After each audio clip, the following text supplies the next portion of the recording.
Surprise! And welcome to a new episode of Surprise Guest with Pia Arcangel, where every conversation is unexpected and hopefully super enjoyable, not just for me, but also for you and of course, our guest.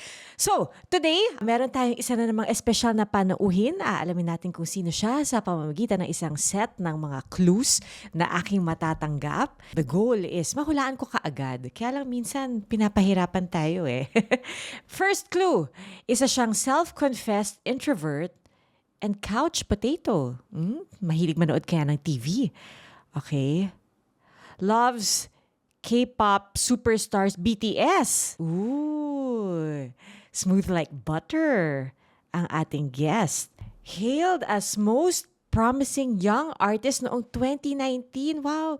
Sino ang mga promising artists noong 2019? Actually, hindi. Isipin natin, sino yung mga young artists noong 2019? Sumali ng Starstruck and naging first princess ng Starstruck. One of the courtside reporters ng NCAA Season 99.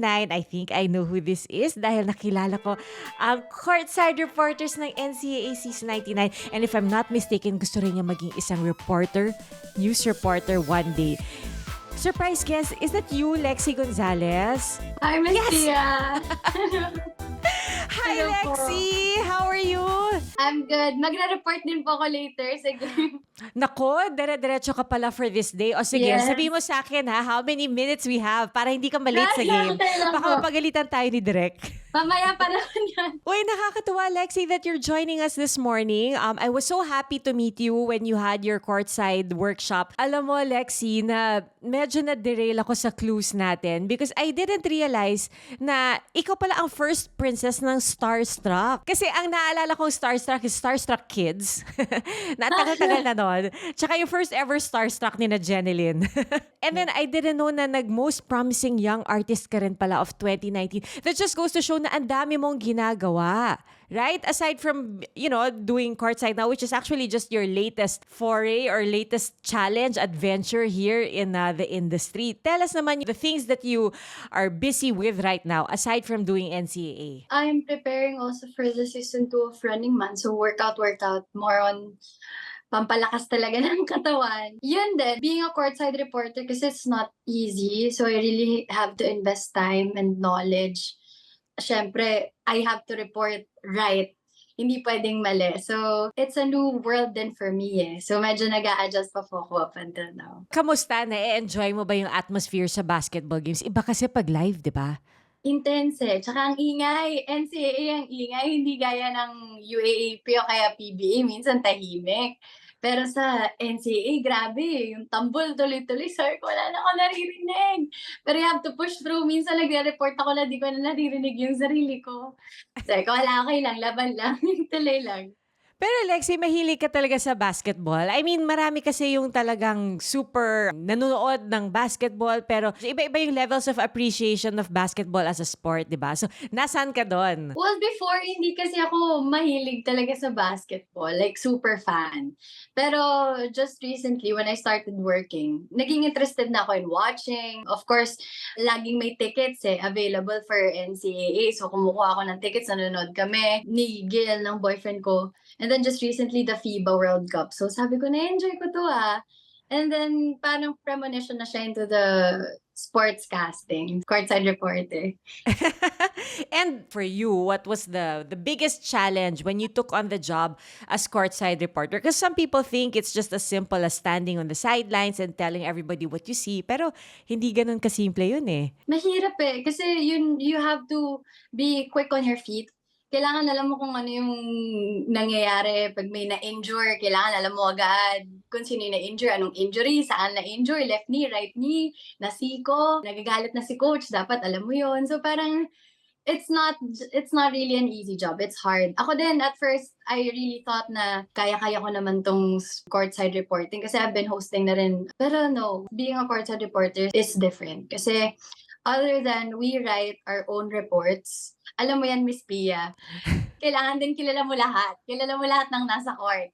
Lahat ng players, lahat ng coaches, physical therapists. So, Mahirap siya. Mahirap siyang trabaho. Tsaka you have to be witty, you have to be smart. So, ang Tama yung dami. sinabi mo, lahat talaga, no, nabanggit mo pati yung physical therapist, kailangan kaibiganin mo lahat para lahat willing magpa-interview sa'yo, di ba? Yes, totoo.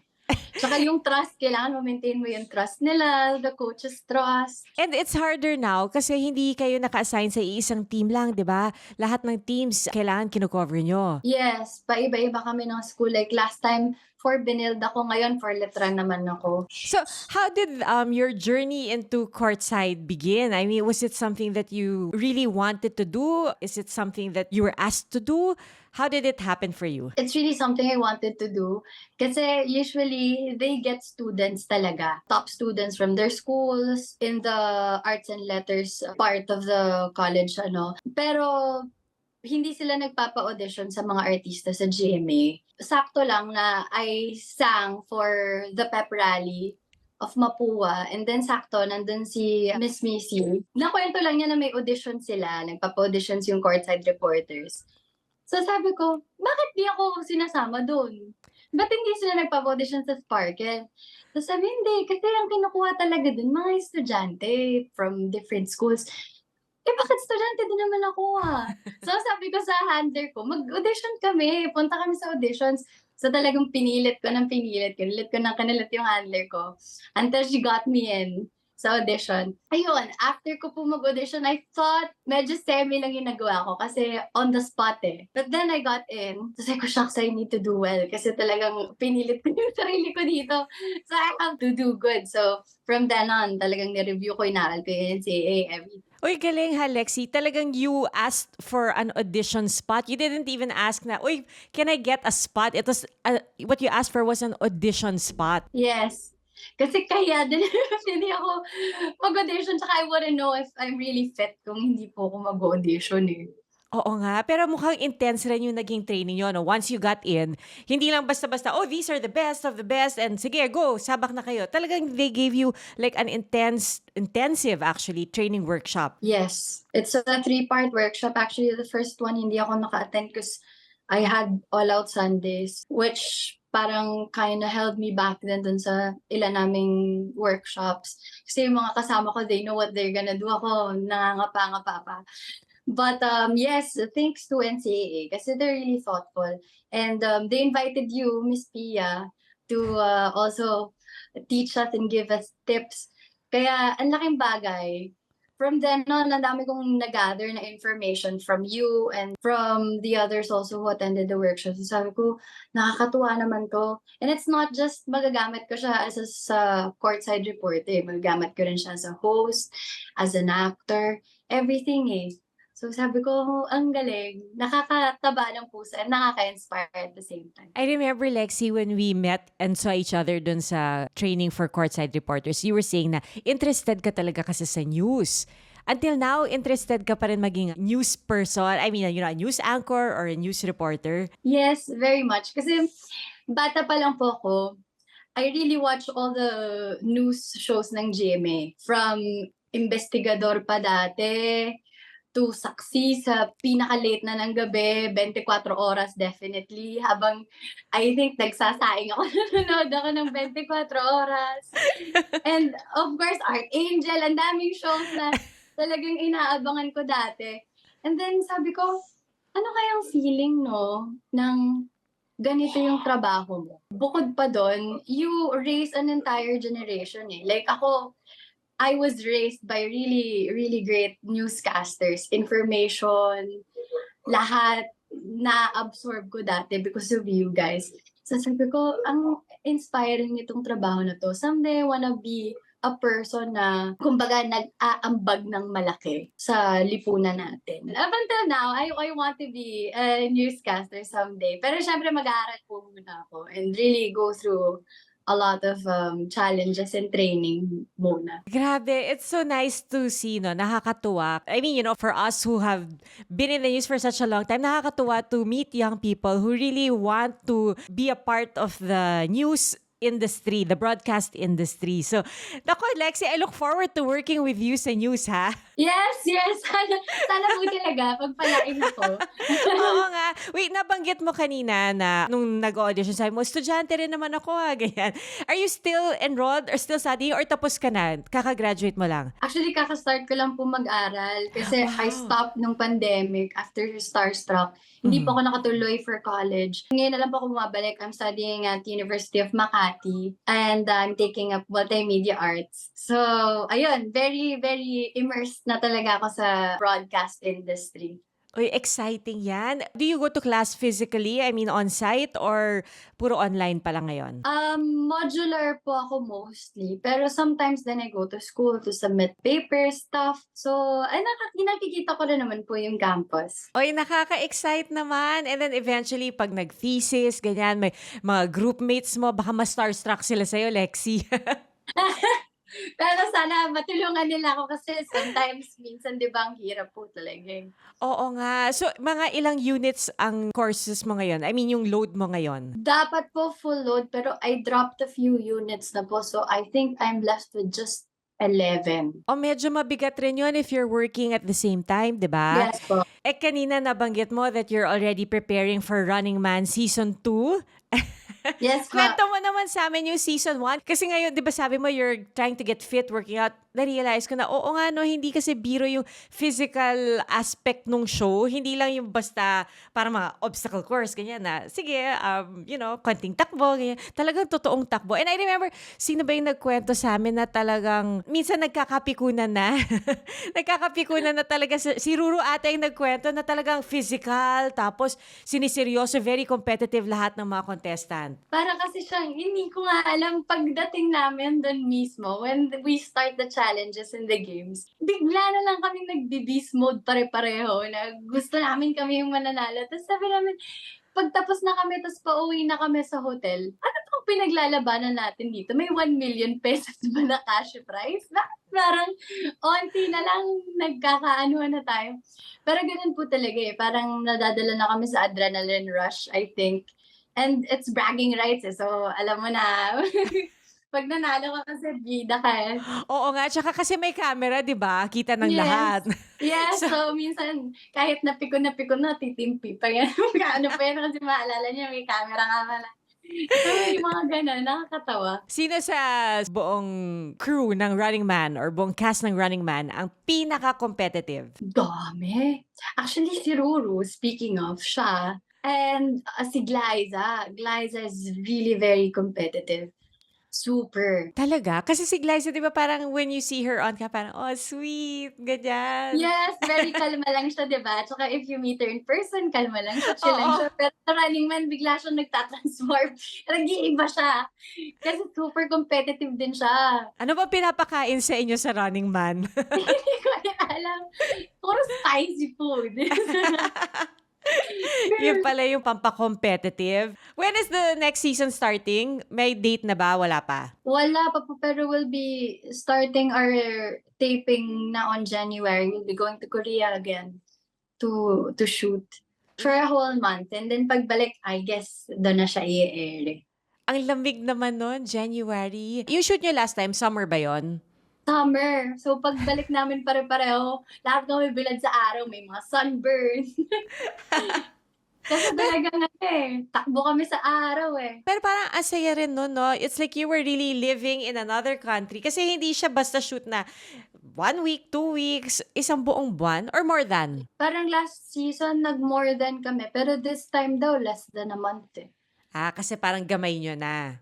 Siguro. Siguro pagbalik ninyo, everybody will be, parang mas competitive pa siguro yung level nyo. Kasi sino yung nanalo last time? Si Angel ba? Si Angel.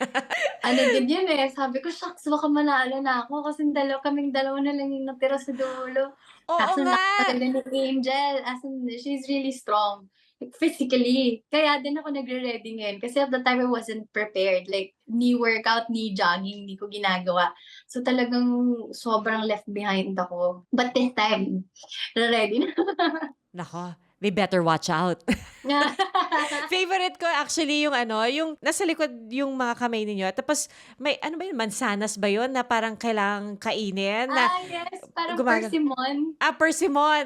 Sorry. Social ng persimmon. Ano mansanas? Persimmon pala. Yeah, kasi first time ko din makakita ng persimmon. Sabi ko, tara, may persimmon sila sa Korea. Kasi Ang hirap kaya nun. Ang asim nun. Hindi ko alam na sobrang asim pala niya. Na parang pagkagat mo, and you really have to go through it. Baka bad batch lang yung nakuha mo. Kasi ako, pag inaalok ako ng persimmon, tinatanggihan ko. Kasi hindi ko type. I don't know why. Baka nga yung sa amoy, medyo na. Maybe. But, tignan natin, baka this time kung ano-ano nang papagawa sa inyo. Exciting! Yes, actually, excited na din ako. Pero sana wala nang ibabato sa ere. Pero masaya kasi tinatapos niyo yung taping before it airs. So, napapanood ninyo together. Yes. Even the pilot episode, pinanood namin together. Sabi namin, yes, sana magustuhan ng mga tao. And then, thankfully, they did naman. So, ayan, may season 2 na kami ngayon. Exciting. Nako, enjoy the winter adventure that you will face. Tell us naman, Lexi, about your journey into showbiz. Bata ka pa lang ba? Gusto mo nang mag-artista, mag-singer, or pumasok sa telebisyon? When I was little, gusto ko talagang maging newscaster and then singer on the side. Kasi I was also singing na rin ng bata ako. Pinapakanta nila ako lagi sa school. But I never thought na I'd be an artista, an actor. Parang bigla na lang po siyang dumating sa buhay ko. Lumipat ako ng Manila. Kasi I remember nasa may Araneta kami and then a talent scout gave me their contact number. Tapos kinausap niya yung mom ko and all. So from then, nandun na po nag-start na nag-auditions ako. Pero I really wanted to get into GMA. Pero hindi ako nakapasok agad sa GMA. Went through a lot of trials pa. But then, 2019, thank God I was able to get in through Starstruck. Then, 2020, I was able to sign na din a contract with Sparkle and GMA. So, yun. How old were you when you started yung mga auditions mo? 17. Okay. So, teenager. High school ka na. Yes, opo. Pa-senior high na po ako nun. Ako sabi mo gusto mo talaga sa GMA. Ano yung mga ginusto mo na, meron ka bang particular show na gustong salihan sa GMA? Or meron ka bang pinapanood sa GMA nung time na yon? Familiar na po kasi ako sa Starstruck dati pa. Nagkaunang batch pa before us. Nung time na yun kasi 16 pa lang ako. So, hindi nila ako pinapasok sa audition, sinarang nila ako sa gate, tapos kahit anong pagmamakaawa ko, hindi talaga. Tapos sabi ko, ba't ganun? And then, nung na-scout na po ako, sa kanya ako pinapadala sa ibang auditions, pero it's not with GMA. So, medyo may onting frustration pa din ako, kasi fan talaga ako ng shows ng GMA ever since, Marimar, nung 2007. And yeah, the news team of course also ng GMA. Iba talaga yung ko before na I really wanted to get in because of a lot of factors within GMA. Pero hindi ako pinalad nung una. But then eventually, nakalusot naman pag pinilit. Persistence is key. Totoo. But nabanggit mo kanina, Lexi, na when you came to Manila, so saan ka ba lumaki? I grew up in Cavite, pero I was born na rin talaga in Manila.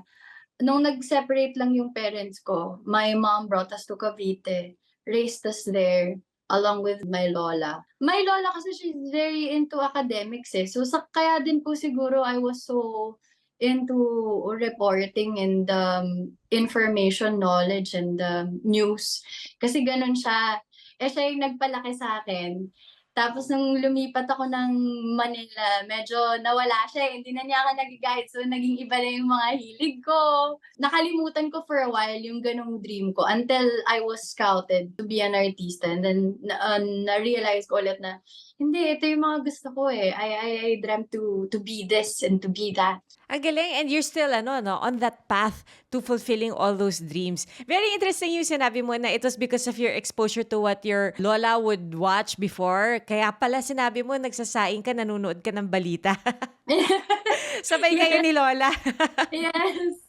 Pero kasi ako same yung mom ko pag hinahatid ako sa school, naka AM radio kami. So buong time, 'di ba? Parang alam mo 'di ba pag bagong gising ka, papasok ka ng school, gusto mo music lang or yung tahimik lang kasi gusto mo makatulog sa kotse, pero hindi talagang balita pinapakinggan niya. Tapos pag uwi, pag magdi-dinner, nakatutok pa rin sa balita.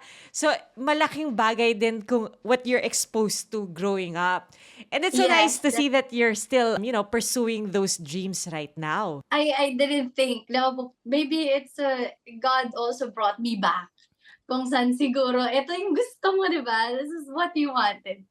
Na I lost track for a while. Maybe because of a new environment, Manila environment. But then ngayon, nafe-feel ko na ulit na ito yung ano ko eh. Ito yung gusto ko eh. Parang kumbaga, ito yung roots ko. So bakit hindi ko ituloy, di ba po? Andito na rin naman ako sa industry eh. So it's a good way to get in. Oo. And you'll never know until you try, di ba? If it's really for you or not. Yes. Meron ka bang mga kapatid, Lexi?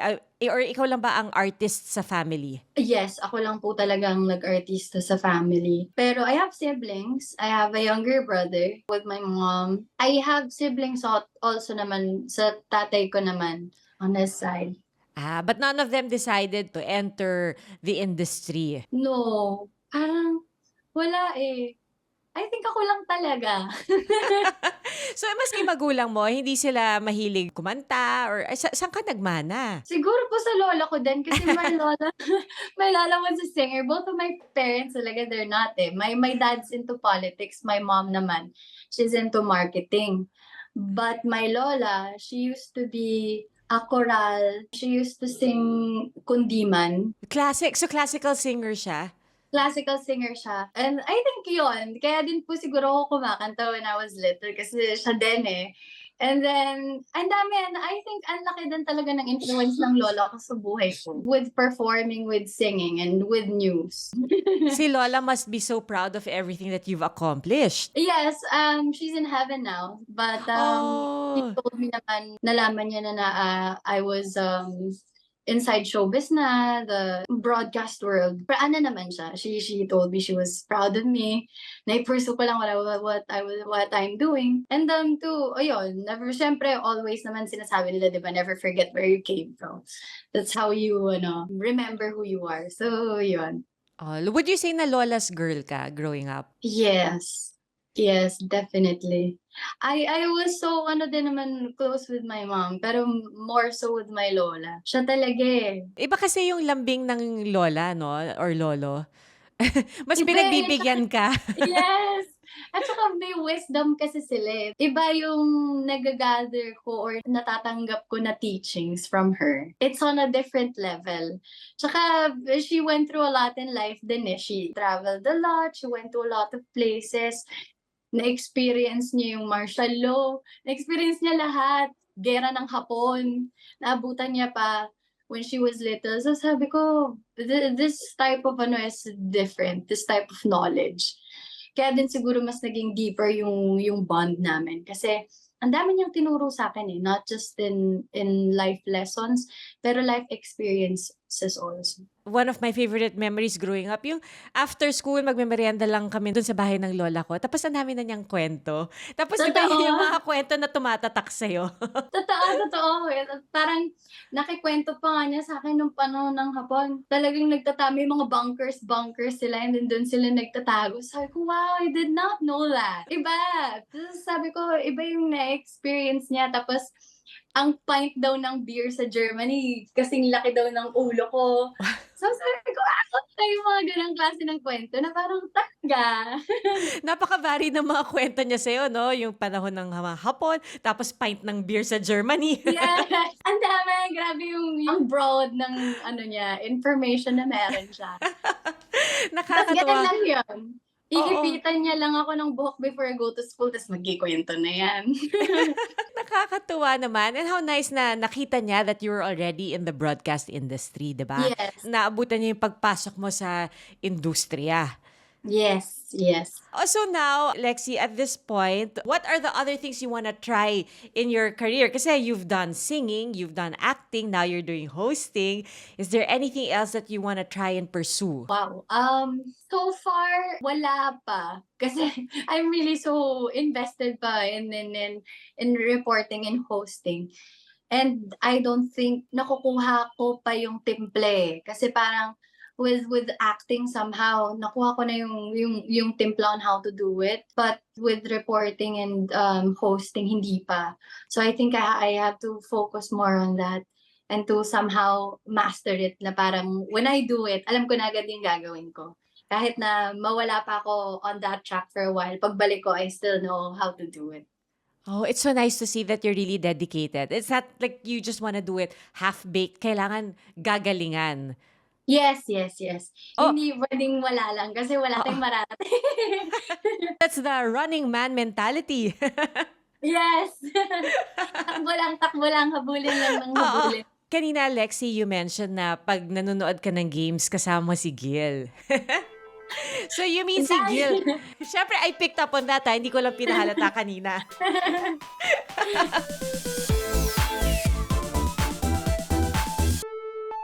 Life hasn't been easy lately, so we're here to make your day, featuring amazing, funny, and heartwarming stories to bring you something bright and sweet and get you dancing through tough times. Simple joys that remind us of the many reasons we can still smile. Cleanse your timeline with Make Your Day. Join us on YouTube and Facebook and share your stories too. Let's spread more awesome, wholesome content out there. Make your day! Kanina, Lexi, you mentioned na pag nanonood ka ng games, kasama si Gil. So you mean si Gil? Siyempre, I picked up on that. Hindi ko lang pinahalata kanina.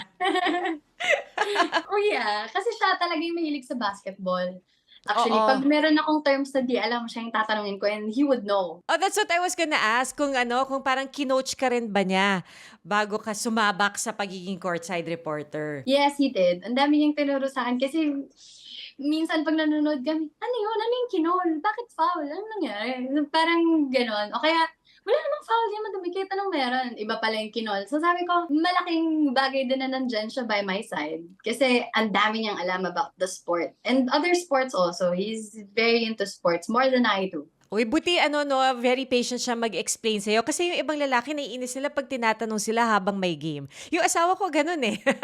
Totoo, totoo. Sabi, ba't ang dami magtanong? Save the questions for after. Eh, sabi ko, what if I forget kung ano yung tanong ko? Oo, kasi ang dami nangyayari eh. Tinatanong ko lang siya ng tinatanong. Tapos, pero hindi naman super. Para minsan napipili ko na din na ano na siya eh. Sinasagot naman niya with all his power. Pero si Gil ba, was he also an athlete? Did he used to play or something? I think nung high school po siya. Pero nung college siya, nag-artista na po ata siya eh. Oo, hindi na niya na-pursue. Pero hindi bale, at least ngayon, yung knowledge niya, na-impart niya through you. Yes! Nagagamit ko naman ngayon. Oo. So, pinapanood ba niya yung mga games mo? Has he seen any of your games? Kala mo, ikaw yung naglalaro eh, no? What I mean is yung games na nagre-report ka. Pinapanood niya na lang yung replay. Okay. Pero hindi pa siya nakakasama sa akin sa court ulit. Pero last season kasi we really watched eh. Kasi naglasal siya, so very, siya sa binid nung time na yon.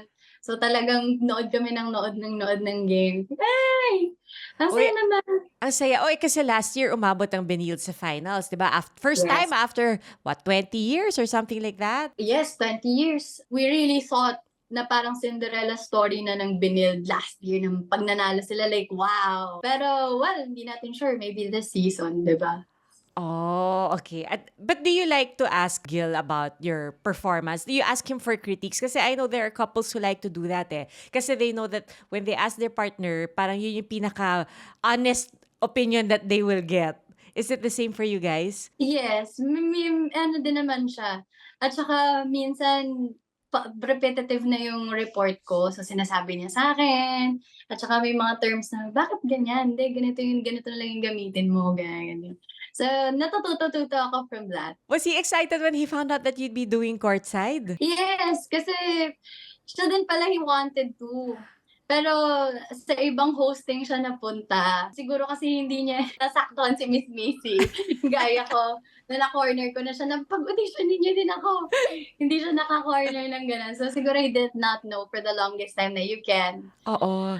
But he's very happy naman for me now. Kaya tinutulungan niya din ako. Kasi sabi niya, oh, kailangan galingan mo dyan. Hindi biro yan. You have to be really good. Nakakatuwa naman, no? It's nice to see parang you're inspiring each other. Yes. In a way. Kasi I don't wanna hold him back. He doesn't wanna hold me back din naman. We just support each other. Oh, that's very sweet. And it's nice that you're able to talk about it, without any inhibitions or anything like that. Ang cute nga, parang binanggit mo lang very casually. Yeah. Well, we've been together na rin naman for more than a year. Actually. So, sanay na ako. Parang the way you say it, ang tagal ninyo nang magkasama. Ako naman when I think about it, 1 year pa lang. Iba yung perspective Yes. natin. Para sa akin, bagong-bago pa ang 1 year. Yes. Pero parang with the year, medyo nasasanay na ako with having him in my life and by my side also. Ang cute naman. Sa GMA na ba kayo nagkakilala? Yes, meron siyang show dati. He was hosting a show with Solen titled Taste Buddies. It's a food / travel show. Tapos ginaguest naman nila ako a couple of times. The first time, medyo di kami nagkakwentuhan pa nun kasi bukod sa he was heartbroken. Ako naman, I was talking to a different guy at the time. And then, later on, after the pandemic, biglang nakapag-guest ulit ako sa Taste Buddies. And then, bigla na lang kaming, parang may, cheesy yung spark, pero parang may something, na parang may connection. So, usap kami. And then from then on, we went out na. Ang cute. Hindi cheesy yung may spark. Baka nga more than a spark, may sparkle. Yes. Thanks to Jimmy. Oo, thanks to GMA. You started going out and then normal. Paano na ba ang ligawan ngayon? Ano ba yun? Meron pa ba yung mga, can you be my girlfriend? Ganun pa ba yun? Hindi na. You just decide. Ba kami? Parang, meron naman. May moment kaming gano'n na parang he was like, can we be together na? Kasi parang pang ilang date na namin yan. We've been going out for 3 months. Ang cute. And then, yun. So, sabi ko, okay, anong date ba ngayon? So may anib na. I-mark na natin yan sa kalendaryo. I was like, Wow. okay. Oh, ang cute naman. So now, it's been a little over a year. Yes. Hindi ko nga namalayan eh. Sabi ko, 1 year na pala. Wow. Tapos, after a few months, sabi ko, tagal na pala, lumipas na pala ilang buwan. Hindi ko na namalayan. Kasi, sanay ako ng text lang kasi, like, nothing really happens. Like, cutie text lang. First time ko magkaroon ng boyfriend talaga. Sigil ang first Sigil. na totoong boyfriend. Yes. Kasi dati, usap-usap lang, ganun lang. Pero ngayon talaga, naka-experience ako ng date, going out, Wow. mga road trip. Asaya naman. Siguro rin, no? Di ba sabi mo you met before the pandemic, you were guesting already before the pandemic, and then you started talking again after na, nung nag-shoot na ulit. O sa timing rin is important kasi kung wari, nagkamabutihan kayo right before pandemic, tapos mahihinto kasi hindi pa rin magkita kasi mahirap, di ba? Yeah. So malaking bagay yung timing. Actually, baka din. Ang cute naman. Oh, you mentioned you like going on road trips. What are the other things you like to do, Lexi? On your own, parang when it's, your downtime or in between shoots. I like playing games. I have a Switch. Video games? Yes, video games. And I have a computer. Tsaka mobile din. So, pag nasa labas, mobile o kaya Switch. Pero pag nasa bahay ako, immersed ako sa computer ko. Just playing games the whole day. Pag wala talaga akong trabaho, I would. Wow, what kind of games? When you say you like playing video games or mobile games, yun ba yung mga Mobile Legends? Ganyan? Yes, yan. So Mobile Legends. Tapos, sa Switch ko, I would play Pokemon, Animal Crossing, tsaka yung mga puzzle games. May Inside pa ako. Actually, ang daming games. Meron ba mga war games? Yung ba tawag doon, war games? Yung mga nag-aaway, yung mga ano. Yes, yung mga barilan. Oo. Nung pandemic, addict ako sa Valorant. Kasi wala akong ginagawa eh. I would just stream. Tapos when I stream, I play Valorant. Bukod doon, pag meron lang GMA na ganap, pero talagang ayaw back on streaming nung pandemic. Going live stream, gaming, playing games lang. So would you do yung yung parang may mga annotation pa? 'Di ba may mga ganon, yung mga habang naglalaro sila may annotation or parang may commentary about what they're playing, what they're doing? Parang hindi naman, just casual gaming lang naman. Okay. Parang medyo Tapos, professional lahat. may mga nakikilala ka through your games, through gaming? Yes, ang dami na rin. Na may mga naging friends na rin ako because of live streaming also. From Galing, no? various places, meron from Davao, Salavani, hi, shout out sa inyo. Wow! Nag-meet na kayo in person, hindi pa? Yes, ito lang, just recently, kasi maluwag na talaga yun. And then, medyo nakasave up din ako. So, I went to Davao to go on a vacation na rin. Tapos ayun, sila yung nandun for me. Nag-beach kami and stuff. Saya naman! Parang nagiging isang buong community kayo? Yes. Nagkaroon kami ng ganon. But then, nung naglaylo na yung live streaming, tapos nawala na yung pandemic, naging busy na yung mga tao. So, lumit kami ng lumit. So, naging group of friends na lang kami. Ang saya! Alam mo, parang that's one thing that I really wanted to try doing, yung do other games. Kaya lang, hanggang Candy Crush lang ako. Medyo nakaka-addict rin ng Candy Crush, ha? Yes, totoo. Totoo naman. Thank you, Lexi, actually, for being with us today, even on a game day. Thank you for joining us on a game day bago ka pumunta sa venue. Thank you for being with us.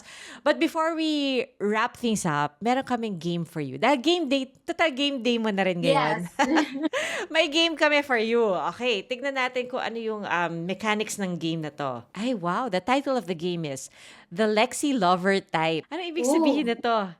Okay. Don't worry. Very easy game. Okay. Okay.